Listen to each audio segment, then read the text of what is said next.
సేవా సమితి ఆధ్వర్యంలో మన వేణుగోపాల్ అధ్యక్షతన ఈరోజు అంబేద్కర్ గారి జయంతి సందర్భంగా ఈరోజు ఆయన విగ్రహానికి పూలమాలలు వేసి ఇక్కడ ఉన్నటువంటి ప్రతి ఒక్క సోదర సోదరులను వీక్షించినటువంటి ప్రతి ఒక్కరికి ధన్యవాదాలు తెలియజేసుకుంటూ, అదేవిధంగా అంబేద్కర్ గారి యొక్క ఆశయాలను, ఆయన యొక్క కష్టాన్ని మనం ఈరోజు అర్థం చేసుకోవాలి.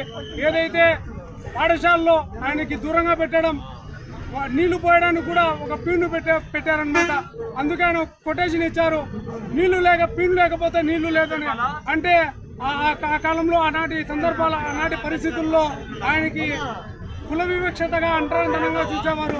ఆ అంటరానితనాన్ని పోగొట్టాలనే ఒక సంకల్పంతోనే, ఆయన విద్యతోనే ఈ యొక్క సామాజిక చైతన్యం ప్రజల్లో మార్పు వస్తుందనే భావంతో ఆయన విద్య ద్వారా ఎంతో పెద్ద చదువులు చదివి ఈరోజు భారత రాజ్యాంగాన్ని నిర్మించినటువంటి వ్యక్తి మన బాబాసాహెబ్ అంబేద్కర్ గారు. అలాగే ఈరోజు చట్టసభల్లో బీసీ, ఎస్టీ, ఎస్సీ మైనార్టీలంతా మనకు ఒక స్థానం ఏర్పాటైందంటే ఆ స్థానానికి వెనుక ఒక ది లెజెండ్, ది దిస్కూచి ఎవరంటే బాబాసాహెబ్ అంబేద్కర్ గారు. ఆయన కష్టం, ఆయన యొక్క పోరాటం లేకపోతే ఈరోజు ఎస్టీ, ఎస్సీ, మైనార్టీ, బీసీ ప్రజలమంతా ఎక్కడ వేసిన కొంగలు అక్కడ విధంగా మన బతుకుల ఆ కాళ్ళ కింద ఉండేటివి. ఈరోజు ఓటు ద్వారా మనకి చట్టసభల్లో కావచ్చు, ఈ యొక్క రాష్ట్రంలో భారతదేశంలోనే మన బడుగు బలైన వర్గాలకి సీట్లు కేటాయిస్తున్నారంటే కేవలం ఆయన యొక్క పొందుపరిచిన ప్రాథమిక అంశాలు, ప్రాథమిక హక్కుల యొక్క భాగంగానే ఈరోజు ఈ యొక్క అంశాలను పరిగణనలో తీసుకుని ఈరోజు రాజకీయ పార్టీలు, ప్రభుత్వ పార్టీలు ప్రతి ఒక్కటి ఈరోజు చేసుకుంటున్న సందర్భంలో ప్రభుత్వ ఉద్యోగాలు పొందడంలో కూడా మనకు రిజర్వేషన్ ఏర్పాటైందంటే ఆ యొక్క పుణ్యం బాబాసాహెబ్ అంబేద్కర్ గారి సందర్భంగా తెలియజేసుకుంటూ ఈ అవకాశం ఇచ్చిన ప్రతి ఒక్కరికి ధన్యవాదాలు. ఆంధ్రప్రదేశ్ శ్రీ సత్యసాయి జిల్లా కదిరి పట్టణం నందు ఆర్ఎంబి గెస్ట్ హౌస్ నుండి మరి బాబాసాహెబ్ అంబేద్కర్ మన జాతిపిత అయినటువంటి మహాత్ముడు, మహనీయుడు, ఆయన స్టాచ్యూ వరకు, విగ్రహం వరకు అంబేద్కర్ సేవా సమితి, బహుజన ప్రజా పరిరక్షణ సేవా సమితి ఆధ్వర్యంలో మరి మా మిత్రుడు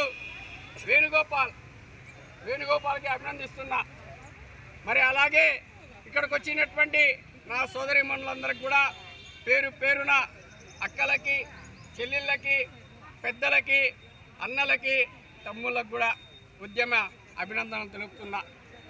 మరి మనం ఏదైతే సంకల్పంతో ఈరోజు ఒక ఆశయంతో బాబాసాహెబ్ అంబేద్కర్ యొక్క జన్మదినం సందర్భంగా మన ఇంటి పండగ, మన వాడ పండగ, మన ఊరు పండగ, మన దేశ పండగ, ఈ దేశ మూల నివాసుల యొక్క ఆత్మగౌరవానికి చెందినటువంటి పండుగ. మరి ఈరోజు వాడన అంబేద్కర్ యొక్క నినాదము ఈరోజు కనబడుతుందంటే ఆయన ఊరికనే రాలేదు. ఆయన పడినటువంటి అనేక కష్ట నష్టాలు బాబాసాహెబ్ అంబేద్కర్ గారు ఒక్కనో సందర్భంలో చదువుకోవడానికి వెళ్తే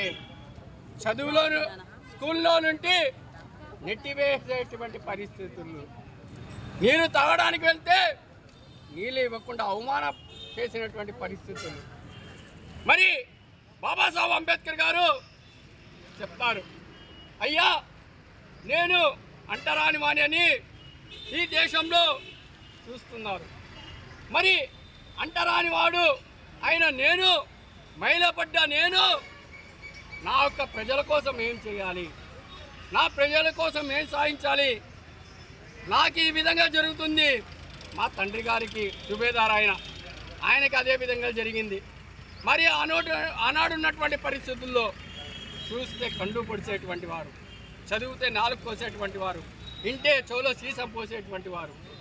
అంటే ఎంత ఈర్ష్య, ద్వేషం, అసూయ, జలసి ఈ దేశ మూల నివాసుల మీద ఉందని గ్రహించినటువంటి మహోత్తరమైనటువంటి మేధావి ఎవరన్నా ఉన్నారంటే బాబాసాహెబ్ అంబేద్కర్ గారు. మరి ఇది కాదు, ఈ దేశ ప్రజల యొక్క ఆత్మగౌరవం, ఆత్మ నినాదం విద్యలోనే ఉందని గ్రహించినటువంటి మహాత్మా పూలే గారి యొక్క ఆలోచన విధానంలో నుండి ఆచరణ చేసినటువంటి వ్యక్తి బాబాసాహెబ్ అంబేద్కర్.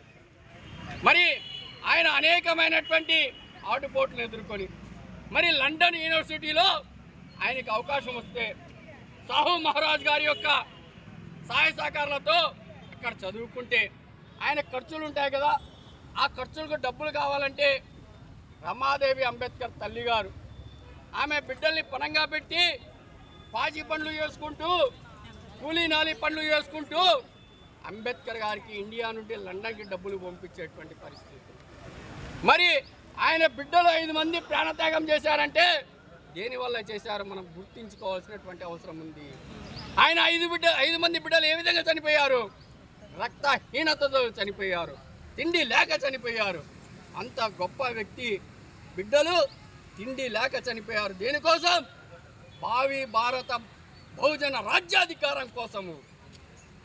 మరి రమాదేవి అంబేద్కర్ గారు ఏ విధంగా చనిపోయారు? తిండిహీనతతో, రక్తహీనతతో చనిపోయారు. అంటే ఇంతమంది త్యాగాలు ఫలితమే ఈరోజు బాబాసాహెబ్ అంబేద్కర్ గారు మన భారత రాజ్యాంగ డ్రాఫ్టింగ్ కమిటీ చైర్మన్గా నియమించబడ్డారంటే దాంట్లో కూడా కుట్ర కోణాలు జరిగాయి ఆయన ఉండకూడదు అని. కానీ ఈ ప్రపంచం అంతా తిరిగి వచ్చినా కూడా ఆనాడు ఉన్నటువంటి పరిస్థితుల్లో మీ దేశంలో ఉన్నాడు మహాత్ముడు, మీ దేశంలో ఉన్నాడు మహనీయుడు, మీ దేశంలో ఉన్నాడు విద్యావేత్త అని చెప్పినటువంటి బయట దేశాల్లో ప్రతినిధులు, ఆనాడు బుద్ధి తెచ్చుకున్నటువంటి పాలకులు బాబాసాహెబ్ అంబేద్కర్ గారిని డ్రాఫ్టింగ్ కమిటీ చైర్మన్గా చేశారు. మరి డ్రాఫ్టింగ్ కమిటీ చైర్మన్గా అయిన తర్వాత ఆయన ఆరోగ్యరీత్యా ఆయనకి శరీరం సహకరించకపోయినా డ్రాఫ్టింగ్ రాశారు. డ్రాఫ్టింగ్ అంటే రాజ్యాంగం రాశారు. ఈరోజు ఆ ఫలాలు మనం అనుభవిస్తున్నాం. విద్య, ఉద్యోగ, ఆర్థిక, సామాజిక, రాజకీయ రంగాలలో మనం అంతో ఇంతో ముందుకు వెళ్తున్నాం. ఈ దేశ మూల నివాసులైనటువంటి బహుజనులు, అందులో మహిళలు కూడా. అంటే ఆ పుణ్యఫలము బాబాసాహెబ్ అంబేద్కర్ గారికే తక్కుతుంది. అందుకనే వాడ ఊరు ఊరు దేశవ్యాప్తంగా బాబాసాహెబ్ అంబేద్కర్ జన్మదినం చేసుకోవాలి తల్లి, అన్నలారా, అక్కలారా. అందుకనే చెప్తున్నాం. మరి ఆడవారికి ఓటు హక్కు లేదు, మనుశాస్త్రంలో ఆడవారికి సరి సమానత్వం లేదు. అప్పుడు బాబాసాహెబ్ అంబేద్కర్ గారు ఆలోచించి ఆడవారికి సరి సమానత్వం ఉండాలి, ఓటు హక్కు ఉండాలని ఓటు హక్కు కల్పించినటువంటి వ్యక్తి ప్రపంచంలో ఎవరున్నారంటే బాబాసాహెబ్ అంబేద్కర్.